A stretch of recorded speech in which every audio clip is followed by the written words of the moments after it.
Hello বন্ধুরা, আসসালামু আলাইকুম। কেমন আছেন সবাই?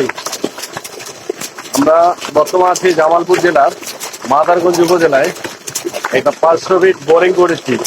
সেই বোরিংয়ে ওয়াশ করার সময় এখান থেকে দেখেন কিভাবে গ্যাস উত্তোলন হচ্ছে পানির সঙ্গে, সেটাই দেখানোর চেষ্টা করবো।